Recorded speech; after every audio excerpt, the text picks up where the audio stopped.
መንገድ ላይ የተጓዙ ሳለ ራጅ እንደለመደበት ራሱን ጀግና ለማስመሰል ይጎረረና በአንድ እጁ ሞተሩን ሲነዳ ጊዜ ታኒ በከፍተኛ ሁኔታ ተቆጥታ አርፈ መንገዱን እያየ ነዳ ብላ ትጮህበታለች። ራጅም ሁለቱንም እጆቹን ሞተር ሳይክሉ ላይ አድርጎ ታኒ ቤቷ ጋር ካወረዳት በኋላ ታኒ ደነዋል ትለዋለች። እሱ ግን አይኖቿን በትኩረት እየተመለከተ እንደዛ አትበይኝ፣ እኛ እኮ ሁሉ ጊዜም እንደገና የምንገናኝ ጥንዶች ነን እያለ ሊፈላሰፍባት ይሞክራል። ታኒም ወደ ቤት ከገባችን በኋላ ሳታስበው ራጅ የተናገራት የፍቅር ቃላቶች በአእምሯ ውስጥ የተመላለሱባት በድንገት ለራጅ ያላት ስሜት እየተቀየረ ይመጣል። ታኒም ስለ ራጅ እያሰበች ባለችበት ሰዓት ባሏ ሱሪ በከባድ ዝናብ በስብሶ በሩን ከፍቶ ወደ ሳሎን ይገባል። ሱሪም ታኒ መስኮቱን ከፍታ በተመስጦ መቆሟን ሲመለከት መስኮቱን ዝጊው፣ ዝናብ ወደ ውስጥ እየገባ ምንጣፉን በሙሉ እያረጠበው ነው ይላታል። ታኒም ከሐሳቧ በድንጋጤ ነክታ ወዲያውኑ መስኮቱን ትዘጋዋለች።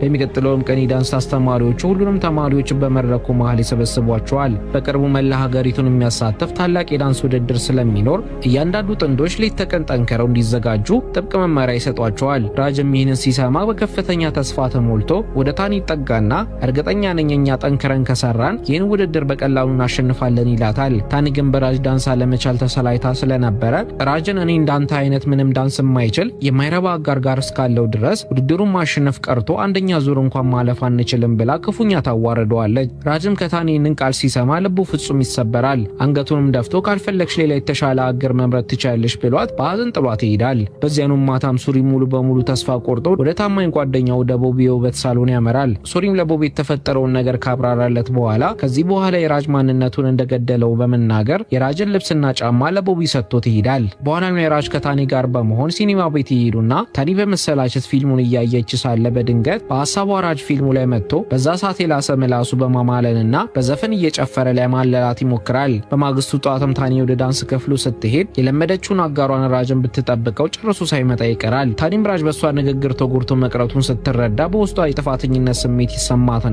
ወደ አስተማሪዋ በመሄድ የራጅን አድራሻ ትቀበላለች። ታኒም አድራሻው ጋር ስትደርስ ራጅ የሚኖርበት ቤት ሳይሆን የሱሪ ጓደኛ ቦቢ የሚሰራበት ትልቅ የመኪና ጋራዥ ነበር።